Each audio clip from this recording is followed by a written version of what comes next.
मैत्रिणींनो नमस्कार. वनिता मंडळ या कार्यक्रमात मी ऐश्वर्या पटवर्धन आपलं मनःपूर्वक स्वागत करते. मैत्रिणींनो, सध्याच्या काळात आपल्यापैकी अनेक महिलांना थायरॉइड किंवा यासारख्या अनेक ग्रंथींविषयींच्या आजारांचा त्रास सुरू झालाय. थायरॉइड हा आजार जितका दिसतो तितका सोपा नाहीये. त्याची ट्रीटमेंट, त्याचे इफेक्ट, त्याचे साईड इफेक्ट आपल्याला खूप सहन करावे लागतात. याच अनुषंगानं कार्यक्रमात आज आपण भेटूया एंडोक्रोनॉलॉजिस्ट डॉक्टर अनिकेत कुंभोजकर यांना. कार्यक्रमात ऐकूया एंडोक्रोनॉलॉजिस्ट डॉक्टर अनिकेत कुंभोजकर यांची डॉक्टर दीपक ठमके यांनी घेतलेली मुलाखत. चला तर सुरुवात करूया मुलाखतीला. भगिनींनो नमस्कार. वनिता मंडळ या कार्यक्रमामध्ये डॉक्टर दीपक ठमकेचा नमस्कार. भगिनींनो, सध्याचं जग हे धावतं जग आहे. पुरुषांबरोबरच स्त्रिया पायाला चाकं लावून धावतायत. हो, ऑफिसला जाण्याची गडबड, ऑफिसला जाणाऱ्यांची तयारी करण्याची गडबड, ऑफिसला गेल्यानंतर मुलांना सांभाळण्याची गडबड आणि एकूणच या धावपळीमध्ये थोडंसं जग ताणतणावाखाली येत आहे. आणि याच अनुषंगाने आज आपण स्त्रियांमधील महत्त्वाचा विषय म्हणजे हार्मोनल चेंजेस याचविषयी आज आपल्याशी एंडोक्रायनॉलॉजिस्ट डॉक्टर अनिकेत प्रकाश कुंभोजकर सर आपल्या भेटीला आले आहेत. सरांनी पेडियाट्रिकमध्ये MD केलेलं आहे. याचबरोबर एंडोक्रायनॉलॉजीमध्ये फेलोशिप UK केले आहे. सर, तुमचं आमच्या आकाशवाणीमध्ये अगदी मनापासून स्वागत. धन्यवाद. सर, सर्वात महत्त्वाचं एंडोक्राईन सिस्टीम ही मूलतः काय आहे आणि स्त्रियांच्या बाबतीत विचार करायचं झालं तर स्त्रियांमधील एंडोक्राईन सिस्टीमचं महत्त्व काय आहे? तर एंडोक्राईन सिस्टीम तशी समजायला थोडी कॉम्प्लेक्स सिस्टीम मानली जाते मेडिकल ओव्हरऑल फील्डमध्ये, पण मी थोडंसं सोप्या भाषेत त्याचा एक्सप्लेन करायचा प्रयत्न करतो. बेसिकली हॉर्मोन्स हे आपल्या शरीरात एका ठिकाणी तयार होतात आणि त्यांची ॲक्शन ही दुसऱ्या ठिकाणी असते, म्हणजे त्यांचं टार्गेट हे दुसऱ्या ठिकाणी असतं. तर हे हॉर्मोन्स म्हणजे काही दुसरं तिसरं नसून छोटे छोटे केमिकल मॉलिक्युल्स आहेत, प्रोटीन्स आहेत, ज्यांचं स्पेसिफिक काम असतं. जसं आपल्या घराचे कुलूप आहे ते आपल्याच चावीनं उघडतं, तसं स्पेसिफिक त्याच हॉर्मोननी काही स्पेसिफिक ॲक्शन्स असतात. जसं उदाहरण द्यायचं झालं तर तसं थायरॉइड हॉर्मोन. तर थायरॉइड हॉर्मोनचं मेन सिग्नल हा मेंदूपासून तयार होतो. पीयूषिका ग्रंथी जी असते तिथून TSH नावाचा घटक तयार होतो आणि हा सिग्नल थायरॉइड ग्लँड जी आपल्या मानेच्या मधोमध भागी असते त्याला जाऊन सिग्नल देते आणि तिथून T3 T4 असे दोन महत्वाचे हॉर्मोन तयार होतात. आणि ओव्हरऑल शरीराच्या मेटाबॉलिझम किंवा चयापचय क्रियेसाठी या थायरॉइड हॉर्मोनचं फार महत्व आहे. आणि स्त्रियांच्या आरोग्यामध्ये तर फार महत्व आहे, कारण स्त्रियांची मासिक पाळी रेग्युलर येणं, त्यांचं वजन हे नॉर्मल राहणं आणि ओव्हरऑल त्यांचं स्किन, हेअर हे जे कॉमन प्रॉब्लेम स्त्रियांमध्ये दिसतात त्यामध्ये भरपूरदा थायरॉइड हॉर्मोनच्या इम्बॅलन्समुळे यामध्ये दोष येऊ शकतो. सो थायरॉइड लेवलमध्ये असणं हे स्त्रियांच्या ओव्हरऑल फिजिकल, मेंटल आणि सोशल हेल्थसाठी फार महत्वाचं आहे. वैद्यकीय विद्यार्थ्यांनाही एंडोक्रायनॉलॉजी म्हटल्यानंतर थोडंसं टेन्शन येतं, पण हा विषय अगदी तुम्ही साध्या सोप्या आणि कमी शब्दामध्ये समजावून सांगितला. सर, स्त्रियांमधील एंडोक्राईन सिस्टीमचा सामान्यतः काय त्रास असतो? तर कॉमन प्रॉब्लेम्स जर स्त्रियांमध्ये आपण आजकाल बघितलं तर थायरॉइड, जसं आपण चर्चा केली, थायरॉइड हा सगळ्यात मोस्ट कॉमन प्रॉब्लेम आहे. आणि ओव्हरऑल तसं बघितलं तर सगळ्याच वयोगटात हा थायरॉइडचा प्रॉब्लेम उद्भवतो. आणि जसं पौगंडावस्थेमध्ये येणाऱ्या मुलींमध्ये जर थायरॉइड उद्भवला तर त्यांची मासिक पाळी लवकर न येणं किंवा पौगंडावस्थेची वाढ प्रॉपर न होणं हे जाणवू शकतं. पुन्हा टीनेज किंवा ज्यांची मासिक पाळी ऑलरेडी चालू झाली आहे त्यांना पुढं थकवा येणं, सूज येणं, पायावर डोळ्याच्या भोवती सूज येणं, ओव्हरऑल कुठल्याही गोष्टीत इंटरेस्ट न राहणं, असे नॉन स्पेसिफिक सिम्पटम्स हे कधी कधी जाणवू शकतात. मिडल एज्ड वुमनमध्ये घशाच्या मधोमध भागी कधी कधी सूज त्यांना जाणवू शकते किंवा त्यांच्या आवाजामध्ये बदल होणं. जसं हे हायपोथायरॉइडिझमची मी लक्षणं सांगितली, तसा अजून एक दुसरा प्रकार आहे, त्याला आपण हायपरथायरॉइडिझम म्हणतो. तो कॉमन नाहीये, पण तरी स्त्रियांमध्ये तो आढळतो, ज्यामध्ये एकदम अचानक वजन कमी होणं, जास्त चिडचिड होणं, डोळ्यांच्या भोवती सूज येणं आणि जास्त संडासला किंवा लघवीला जास्त वेळा जावं लागणं आणि ओव्हरऑल जास्त त्याच्यामुळे ब्लड प्रेशर वाढणं, असे सेकंडरी प्रॉब्लेम सुद्धा होऊ शकतात. सर, सध्याच्या जीवनशैलीमध्ये junk food, Chinese, pizza, burger हे तर खाणं आहेच, त्याचबरोबर रात्री जागरण, म्हणजे थोडीशी आपली लाईफ सायकल पूर्ण बदलत चालले. तर याचा एंडोक्राईन सिस्टीमवरती काय फरक पडतो का? नक्कीच फरक पडतो, कारण न्यूट्रिशन हे आपल्या प्रत्येक सिस्टीमसाठी, एंडोक्राईनच नव्हे तर सगळ्या सिस्टीमसाठी एक महत्वाचा घटक असतो. आणि न्यूट्रिशनमध्ये जर काही इम्बॅलन्स झाला तर त्याचा डायरेक्ट परिणाम हा एंडोक्राईन सिस्टीमवर होतो. जसं की आपण आता बघतोय आपल्या आजूबाजूला मधुमेह आणि ब्लड प्रेशर हे फार वाढते. तर ह्याचं कारण हे जेनेटिक असू शकत नाही, कारण जेनेटिक 10-20 वर्षात नाही बदलू शकत.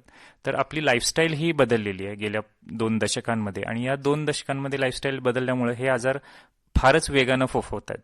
जसं आता मध्ये आपण कोविड पॅन्डेमिकला सामोरं गेलो, त्यामध्ये आपण भरपूर गोष्टी अनुभवल्या.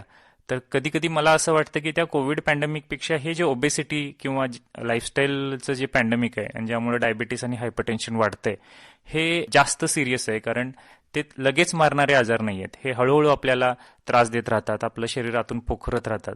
आणि diabetes specifically is directly related to lifestyle. जीवनशैलीशी डायरेक्ट निगडीत हे डायबिटीस आहे. म्हणजे नॉट ओन्ली डाएट, पण मेंटल स्ट्रेस जर वाढला तरी शुगर व्हायची शक्यता ही आपल्या पॉप्युलेशनमध्ये जास्त दिसते.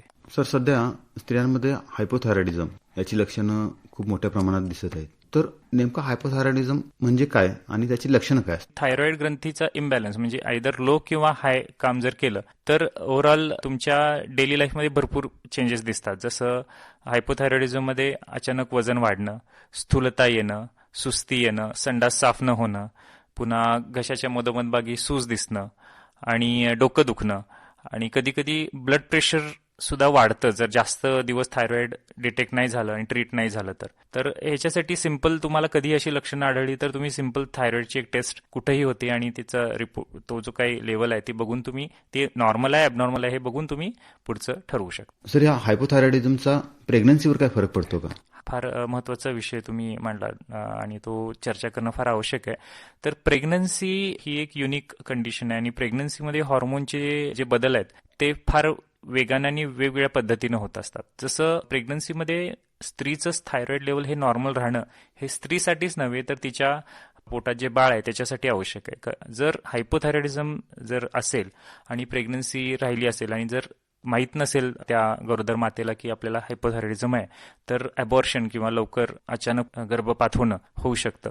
दुसरं, जरी गर्भपात नाही झाला तरी त्याचे कॉम्प्लिकेशन्स जे प्रेग्नन्सीमध्ये आहेत, ब्लड प्रेशर वाढणं, बाळाच्या भोवतीचं पाणी कमी होणं, जास्त होणं, आणि हे जरी नाही झालं, जरी सगळं पूर्ण नॉर्मल प्रेग्नन्सी गेली आणि बाळ जन्माला आलं तरी ते बाळ मतिमंद होऊ शकतं. कारण पहिले 12 आठवडे गरोदरपणातले मेंदूचा विकास हा फास्ट होत असतो आणि त्या विकासासाठी बाळ स्वतःहून थायरॉइड नाही तयार करू शकत. ते पूर्ण आईच्या थायरॉइडवर त्याचं मेंदूचा विकास आणि सगळेच अवयवांचा विकास अवलंबून असतो. आणि ते जर त्याला नाही मिळालं तर त्या बाळाची वाढ ही योग्य पद्धतीने होत नाही आणि जन्मजात ते बाळाला फार प्रकारचे दोषाला सामोरं लावू शकतं. म्हणून आजकाल आपण बघतोय की गरोदर राहिल्या रुटीन टेस्टमध्ये थायरॉइडची टेस्ट करून घेणं काहीही लक्षणं नसली तरी फार आवश्यक आहे, कारण त्याला आपण स्क्रीनिंग टेस्ट म्हणतो. म्हणजे काही त्रास नसला तरी जी टेस्ट केली जाते ती स्क्रीनिंग टेस्ट असते. पण स्क्रीनिंग टेस्टचं थायरॉइडच्या बाबतीतलं महत्त्व फार जास्त आहे. ते प्रत्येक गरोदर मातेनं त्यांना ही जर माहिती असली त्यांनी स्वतःहून त्यांच्या डॉक्टरांना सांगितलं पाहिजे की डॉक्टर माझी ही टेस्ट करून घ्या, कारण माझ्या बाळाच्या भविष्यासाठी हे फार महत्वाचं आहे. थायरॉइडच्या कमतरतेमुळे हायपोथायरॉइडिझम होतं. तसंच जास्ती थायरॉइडची लेवल जर रक्तामध्ये जास्ती असेल तर हायपरथायरॉइडिझम होतं. तर या हायपोथायरॉइडिझमची लक्षणं काय? जसं आपण हायपो डिस्कस केलं तसं हायपरथायरॉइडिझम पण चर्चा करूया. हायपरथायरॉइडिझममध्ये बरोबर उलटी लक्षणं तुम्हाला दिसतील. हायपोमध्ये वजन वाढलं त्याच्याबरोबर उलटं हायपरमध्ये होते. अचानक वजन कमी होणं, छातीत धडधड जाणवणं, जास्त घाम सुटणं, थंडी जरी असली तरी ती थंडी सहन न होणं आणि जास्त अंगाला गरम होणं. आणि त्यामुळे काय होतं, ओव्हरऑल त्यांचं पूर्ण दिवसच हा चिडचिडेपणात आणि झोप कमी होणं ह्या सगळ्या लक्षणं येतात. त्याच्याबरोबर थायरॉइड आय डिसीज म्हणजे डोळे आणि थायरॉइड हे एकमेकांशी निगडीत आहे. तर थायरॉइड आय डिसीजमध्ये डोळ्यांवर ताण जास्त येतो, डोळे जास्त लाल होणं, डोळे प्रॉमिनंटली मोठे दिसणं, आणि ती जर सूज जास्त वाढली तर कधी कधी डोळ्याची नस प्रेशर दिल्यामुळं अंधत्व येणं हे सुद्धा होऊ शकतं. त्यामुळे ते योग्य वेळी डिटेक्ट होणं गरजेचं आहे. आता हे हायपर आपण डिस्कस केलं, त्याबरोबरच अजून एक प्रॉब्लेम जो कॉमन आहे ज्यामध्ये थायरॉइड लेवल नॉर्मल असते पण थायरॉइड ग्रंथीला कुठेतरी छोटीशी सूज जाणवली जाते. मग त्यामध्ये थायरॉइड नोड्यूल हा एक प्रकार आहे. तर थायरॉइड नोड्यूल म्हणजे काय, एक छोटीशी गाठ थायरॉइड ग्रंथीमध्ये तयार होती. 90% केसेसमध्ये ती नॉर्मल गाठ असती, पण 10% केसेसमध्ये तीच गाठ कॅन्सरची असू शकते. तर कधीही थायरॉइड ग्रंथीला म्हणजे मानेच्या मधोमध भागी तुम्हाला थोडीही सूज जाणवली तर ती दुर्लक्ष करू नका. जरी तुम्हाला बाकी दुसरी लक्षणं नसली तरी तर त्याचं योग्य वेळी सोनोग्राफी आणि पुढच्या FNAC नावाची टेस्ट असते ती करून छोटी ग्रंथीची नॉर्मल गाठ आहे की ती दुसरी कॅन्सर सारखी गाठ आहे हे बघणं गरजेचं आहे. कारण थायरॉइडचं जर त्यावेळी डिटेक्ट झाला कॅन्सर तर तो लगेच ट्रीट करता येतो. पण ते दुर्लक्ष केलं आणि थायरॉइड तीच जर गाठ सगळीकडे शरीरात दुसरीकडे पसरली तर मात्र त्याला ट्रीटमेंट काही करता येत नाही आणि आयुष्य फार कमी होऊ शकतं. सर, हायपरथायरॉइडिझमचा प्रेग्नन्सीवरती काय फरक पडू शकतो का? तर हायपरथायरॉइडिझम हे सुद्धा जसं हायपोथायरॉइडिझममुळे प्रेग्नन्सीचे कॉम्प्लिकेशन होते त्याच्यापेक्षा जास्त तीव्रतेनं कॉम्प्लिकेशन्स हायपरथायरॉइडिझममध्ये प्रेग्नन्सीमध्ये दिसू शकतात. त्याचं कारण काय की हार्ट रेट हा ऑलरेडी हायपरथायरॉइड महिलेमध्ये जास्त असतो. म्हणजे नॉर्मल जर हार्ट रेट आपला 60 ते 100 असेल तर हायपरथायरॉइड महिलेमध्ये बसल्या बसल्या त्यांचा हार्ट रेट 120 असतो. आणि प्रेग्नन्सी ही एक चॅलेंजिंग बाब आहे. प्रेग्नन्सीमध्ये अजून हार्टला जास्त काम करायला लागतं. म्हणजे स्वतःसाठी आणि बाळासाठी दोन्ही पंपिंग चालू असतं. मग त्यावेळी ऑलरेडी बेसलाईन जर 120 असेल आणि बेबीसाठी जर हार्ट रेट 140-160 झाला तर हार्ट फेल्युअर होऊ शकतं प्रेग्नन्सीमध्ये स्त्रीचं. तर हे कंट्रोल करण्यासाठी हायपरथायरॉइडची औषधही घेणं गरजेचं आहे. पण त्याच बाबतीत अजून एक चॅलेंज आपल्याला असं आहे की हायपरथायरॉइडची जे मेडिसिन आहेत त्यांचा बाळांवर दुष्परिणाम होऊ शकतो. त्यामुळं जर ऑलरेडी नॉन हायपरथायरॉइड फिमेल असेल तर डॉक्टरांची सल्लामसलत करूनच त्यांनी प्रेग्नन्सी प्लॅन केली पाहिजे. कारण अचानक प्रेग्नन्सी राहिली आणि ऑलरेडी काही मेडिसिन जर हायपरथायरॉइडचे चालू असतील तर त्याचे दुष्परिणाम होऊ शकतात. तर प्रेग्नन्सी जर राहिली तर आपल्याला औषधही बदलावी लागतात हायपरथायरॉइडिझममध्ये आणि ती त्या डोसला त्या पद्धतीनं दिली तर आईला पण काही त्रास होत नाही आणि बाळाला सुद्धा त्या औषधांचा किंवा काही दुष्परिणाम होत नाही. त्यामुळं फार क्रिटिकल आहे की हायपरथायरॉइडिझम आणि प्रेग्नन्सी यामध्ये फार दक्ष राहावं लागतं. बालकांमध्ये सुद्धा हायपोथायरॉइडिझम आणि हायपरथायरॉइडिझम हे दोन्ही दिसत असतं. तर या बालकांबद्दल काय सांगाल तुम्ही? माझ्या जवळचा आणि एकदम आवश्यक प्रश्न तुम्ही विचारला. तर कंजेनिटल हायपोथायरॉइडिझम असा एक प्रॉब्लेम आहे. म्हणजे काय की जन्मजात बाळाला थायरॉइडचा प्रॉब्लेम. आता मी डे टू डे प्रॅक्टिसमध्ये बघतो की ज्यावेळी बाळाला थायरॉइडचा काही प्रॉब्लेम होतो त्यावेळी आम्ही ट्रीटमेंट ही योग्य वेळी चालू करतो. पण सगळ्यात पहिला प्रश्न पालकांचा हा असतो की हे एवढ्या छोट्या बाळाला थायरॉइड कसं झालं. तर हा प्रश्न येतो कारण आपल्या समाजात याबद्दल जागरूकता कमी आहे. इंग्लंडमध्ये जिथं मी प्रॅक्टिस करत होतो त्यावेळी तिथं जे बाळ जन्माला यायचं त्या प्रत्येक बाळाचं तिसऱ्या दिवशी थायरॉइडची तपासणी ही केली जायची कंपल्सरी. तिथल्या गव्हर्नमेंटचा रूल आहे. म्हणजे ते आई वडिलांना सुद्धा विचारत नाहीत किंवा त्यांची कन्सेंट घेत नाहीत की हिचं करू का टेस्ट वगैरे, ते केलंच जातं. तर ह्याचं इम्पॉर्टन्स काय आहे की दर 1000 बाळं जी जन्माला येतात, आपल्या भारताचं आकडेवारी मी सांगतोय, जी 1000 बाळं जन्माला येतात त्यातल्या 1 ते 2 बाळाला थायरॉइड जन्मजात हा प्रॉब्लेम असतो. समजा आपण 1000 बाळांची तपासणी केली आणि त्यातले 998 बाळांची नॉर्मल आली आणि फक्त 2 बाळांचं आपल्याला त्यात समजलं तर 998 बाळांची तपासणीमध्ये आपला जो खर्च झाला त्याचं काय करायचं असा प्रश्न. आपल्या इथं सगळ्या गोष्टी ह्या मोजून मापून केल्या जातात. सरकारी कामात पण तुम्ही बघत असाल की हे योग्य आहे का, ह्याचं खर्च बरोबर आहे का. तर हे मी इथं प्रकर्षानं सांगतो की 1000 पैकी 998 जरी नॉर्मल आली आणि 2 बाळांचं आपलं डिटेक्शन झालं तर त्या 2 बाळांना ट्रीट केल्यामुळं ती बाळं सुदृढ होतात. पण तेच जर आपण हे 1000 पैकी हे 2 जर डिटेक्ट नाही केले, ह्या टेस्ट नाही केल्या तर कायमचं मतिमंद बाळही होतात आणि त्यांना आयुष्यभर ह्या मतिमंदासाठी सांभाळण्याचा खर्च हा ह्याच्यापेक्षा कितीही पटीनं जास्त. सो ही एक आपली नैतिक जबाबदारी आहे. आता government is also very good in this. राष्ट्रीय बाल सुरक्षा कार्यक्रम आणि गव्हर्नमेंटचे जे NRHM स्कीम आहे त्याच्या थ्रू प्रत्येक जन्मलेल्या बाळाचं तिसऱ्या दिवशी थायरॉइडचं आणि 17 OHP नावाची एक ॲड्रिनल ग्रंथीची टेस्ट असते आणि कॉमन मेटाबॉलिक डिसऑर्डर्स हे फ्री ऑफ कॉस्ट सगळ्या गव्हर्नमेंट हॉस्पिटलमध्ये आता सुरुवात झाली. म्हणजे मला गव्हर्नमेंटचं कौतुक करायचं आहे कारण अजून प्रायव्हेट डॉक्टर्स ह्या गोष्टी करत नाहीत, पण त्याच्या आधी गव्हर्नमेंटनं हे सुरू केले स्क्रीनिंग टेस्ट आणि त्याबद्दल मी सरकारचं अभिनंदन करतो. आणि हे आता प्रायव्हेट सगळ्या डॉक्टरांनी आणि जनतेनं ह्या बाबतीत माहिती घ्यावी. गव्हर्नमेंटने चालू केलंय पण ह्याची जागरूकता जर नसेल तर आपण ते मागं पडू शकतो. सर ही जागरूकता आज मला वाटते आकाशवाणी थ्रू सगळीकडे पसरावी आणि प्रत्येक महिलेचं पहिलं स्वप्न हेच असतं की आपलं बाळ सुदृढ व्हावं, ते हुशार व्हावं. तर त्यासाठी हे फार आवश्यक आहे. आपल्या बालकाला, आपल्या मुलाला थायरॉइडचा त्रास सुरू आहे म्हटल्यानंतर महिलांचं मानसिक स्वास्थ्य बिघडण्याची शक्यता असते.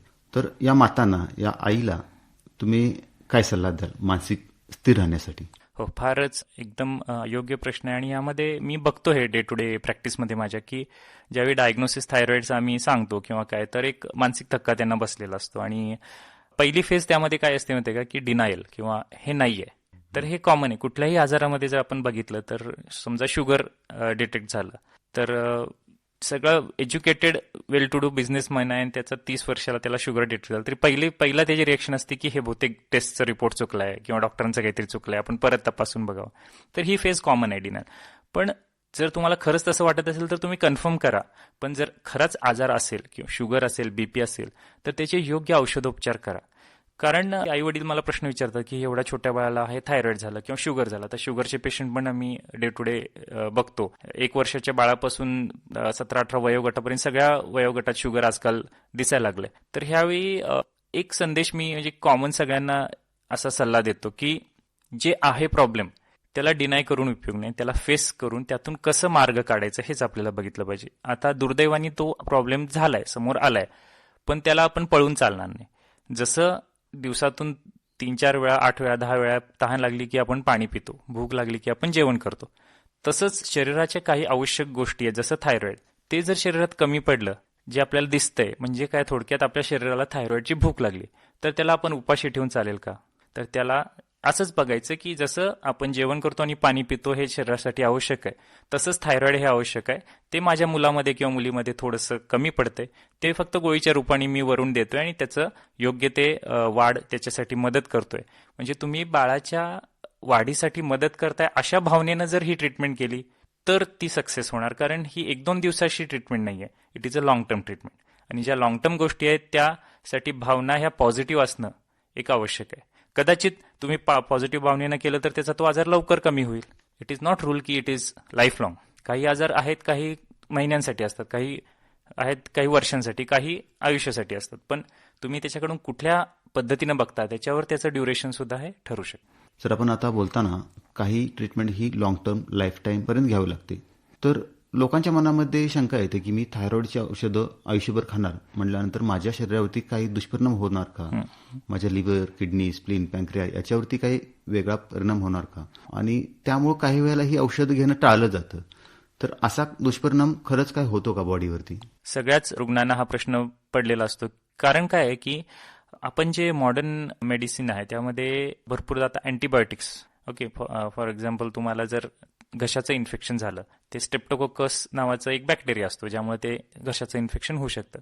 मग आता ते स्ट्रेप्टोकोकसचा बॅक्टेरिया आहे त्याला तर आपल्याला कंट्रोल करायचं आहे, त्यासाठी आपण अँटीबायोटिकचा कोर्स करतो. मग अँटीबायोटिकचा कोर्स करताना स्ट्रेप्टोकोकसला थांबवण्याबरोबर त्याचे बाकी थोडे कुठल्या तरी अवयवावर त्याचे परिणाम होणार, हे कॉमनली आपल्याला माहीत असतं आणि त्याचे काय दुष्परिणाम आहेत हे सुद्धा डॉक्टर समजावून सांगू शकतात. फक्त प्रॉब्लेम काय होतो की थायरॉइड किंवा हे जे आजार आहेत, समजा टाईप 1 प्रकारचा मधुमेह हा मुलांमध्ये आढळतो, ज्यामध्ये काय होतं त्यांचं इन्शुलिन तयार करायची फॅक्टरी बंद पडते.